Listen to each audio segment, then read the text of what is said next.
భగవద్గీత 3వ అధ్యాయంలోని మొదటి శ్లోకంలో అర్జునుడు కృష్ణుడిని అడుగుతాడు. నిష్కామ కర్మయోగం కంటే జ్ఞానయోగం శ్రేష్టమైందని మీరు అనుకుంటే మరి నన్ను నిష్కామ కర్మయోగం చేయమని ఎందుకు చెబుతున్నారు అని. మొదట కర్మ అంటే ఏమిటో తెలుసుకుందాం. మనిషి పుట్టిన దగ్గర నుండి చనిపోయే వరకు చేసే ప్రాపంచిక కర్మలు మనందరికీ తెలిసినవే. అవి భగవద్గీతలో చెప్పిన కర్మ కంటే విభిన్నంగా ఉంటాయి. అవి 1.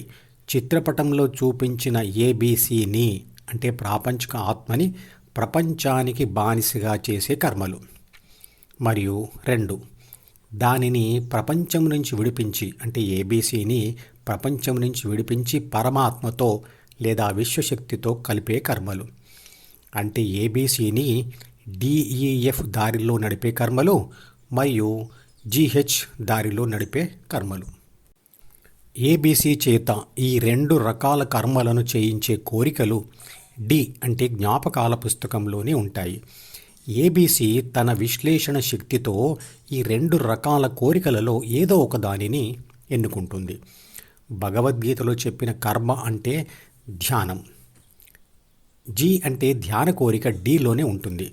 ఇతర ప్రపంచ అనుభవాల కోరికలు కూడా డీలోనే ఉంటాయి. ప్రాపంచిక కర్మలు చేస్తూ గెలుపు అనుభవాలు పొందుతూ అంటే ఏబీసీ ప్రపంచానికి బానిస అవుతుంది. కానీ ధ్యాన కోరిక కోరుకొని ధ్యానం చేస్తూ ఉంటే ఏబీసీ డీని విడిచిపెట్టడం వల్ల మిగతా ప్రాపంచిక కోరికలు నశించి అందువల్ల ప్రాపంచిక కర్మలు నశిస్తాయి. ఈ 2 రకాల కోరికలు లేదా కర్మలు ఒకదానికి ఒకటి వ్యతిరేకం. ఒకదానిని ఎన్నుకుంటే మరొకటి ఆగిపోతుంది. ఇక నిష్కామ కర్మయోగం మరియు జ్ఞానయోగంల మధ్య తేడా తెలుసుకుందాం. మనిషి సహజంగా ఏ ప్రాపంచిక కర్మ చేసినా అంటే ఏ పని చేసినా ఫలితం ఆశించి పని చేస్తాడు. నిష్కామ కర్మ అంటే ఫలితం ఆశించకుండా కర్మ చేయడం.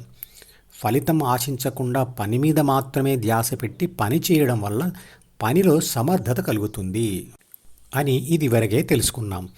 కాబట్టి ఏ ప్రాపంచిక పని చేసినా ధ్యానం చేసినా కూడా ఫలితం మీద దృష్టి పెట్టకుండా అంటే ఫలితం ఆశించకుండా పని చేయాలి. జ్ఞానయోగం మరియు నిష్కామ కర్మయోగం అనేవి 2 ధ్యాన పద్ధతులు. నిష్కామ కర్మయోగ పద్ధతిలో కానీ జ్ఞానయోగం పద్ధతిలో కానీ ఫలితం ఆశించకుండానే ధ్యానం చేయాలి. అంటే జ్ఞానయోగ పద్ధతిలో కూడా నిష్కామ కర్మ చేయడం అనేది ఉంటుంది. అంటే 2 పద్ధతులలో కూడా ఫలితం ఆశించడం ఉండదు. కానీ జ్ఞానయోగ పద్ధతిలో ఫలితాన్ని పరిశీలించడం మరియు పరీక్షించడం తప్పనిసరి.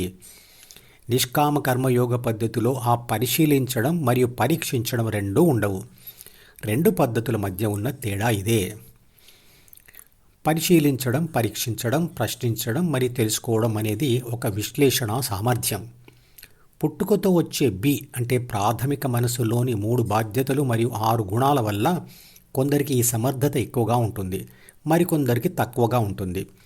ఎవరికైతే ప్రాపంచిక సమాచారాన్ని విశ్లేషించే సామర్థ్యం తక్కువగా ఉంటుందో వారు నిష్కామ కర్మయోగ పద్ధతిలో గురువుని ఎన్నుకొని గురువు దగ్గరే ఉంటూ గురువు మీద ఆధారపడి గురువు చెప్పినట్లుగా ధ్యానం చేస్తారు. ఎవరికైతే ఆ సమర్థత ఎక్కువగా ఉంటుందో వారు ధ్యాన విషయాలు మరియు ధ్యాన పద్ధతి తెలుసుకొని గురువుని ఆశ్రయించకుండా తమ స్వశక్తి మీదే ఆధారపడి జ్ఞానయోగ పద్ధతిలో ధ్యానం చేస్తారు. ఇద్దరూ ధ్యానం చేస్తారు, ఇద్దరికీ ఫలితం వస్తుంది. నిష్కామ కర్మయోగికి ఫలితం పరిశీలించడం ఉండదు. కాబట్టి తను ఏ దశలో ఉన్నాడో తెలుసుకోలేడు. అందువల్ల అతను ఇతరులకు అన్ని విషయాలు చెప్పలేడు. కానీ జ్ఞానయోగికి ఈ విషయాలన్నీ స్పష్టంగా తెలుస్తాయి. కాబట్టి అతను ఇతరులకు ధ్యానబోధ చేయగలుగుతాడు. నిష్కామ కర్మయోగిలో లేని ఈ సమర్థతను దృష్టిలో పెట్టుకొని కృష్ణుడు జ్ఞానయోగం శ్రేష్టమైనది అని అనుకొని ఉంటాడు.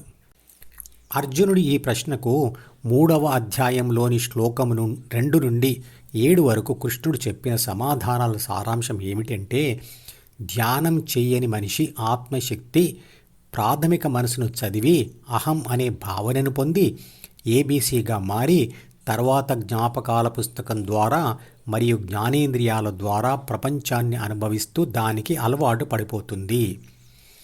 కానీ ధ్యానం చేస్తున్న వ్యక్తి యొక్క ప్రాథమిక మనసు మరియు అహంలను పొందిన ఆత్మశక్తి జ్ఞాపకాల పుస్తకమును వదిలి హృదయంలో స్థిరపడిపోతుంది.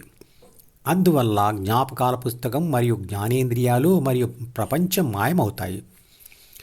హృదయంలో స్థిరంగా ఉండడం వల్ల ప్రాథమిక మనసు మరియు అహంల అవసరం కూడా ఆత్మశక్తికి లేకపోవడం వలన వాటిని ఆత్మశక్తి వదిలివేస్తుంది. అప్పుడు మనిషిలోని ఆత్మశక్తి పరిమాణంలో కాక లక్షణాలతో చూస్తే తానే విశ్వశక్తి లేదా పరమాత్మ అని గ్రహిస్తుంది. దానినే పరమాత్మ ప్రత్యక్షం కావడం అంటారు. అంటే జ్ఞాపకాల పుస్తకం ద్వారా మరియు జ్ఞానేంద్రియాల ద్వారా చూస్తున్న ప్రపంచం మాయం కావడం మరియు పరమాత్మ ప్రత్యక్షం కావడం రెండూ దాదాపుగా ఒకే సమయానికి జరుగుతాయి. ఈ ఛానల్కి సబ్స్క్రైబ్ చేస్తే మీకు మాత్రమే క్రమం తప్పకుండా అన్ని వీడియోలు చూసే అవకాశం ఉంటుంది.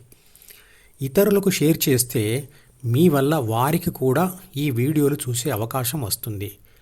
లైక్ చేస్తే యూట్యూబ్ మేనేజ్మెంట్ మరికొందరికి ఈ వీడియోలను చూసే అవకాశం ఇస్తుంది. మీరు సబ్స్క్రైబ్, షేర్ మరియు లైక్ కూడా చేస్తే ఎక్కువ మందికి ధ్యానం గురించి తెలిసి సనాతన ధర్మాన్ని వ్యాపింపచేసి దానిని కాపాడే ప్రయత్నం చేస్తారు.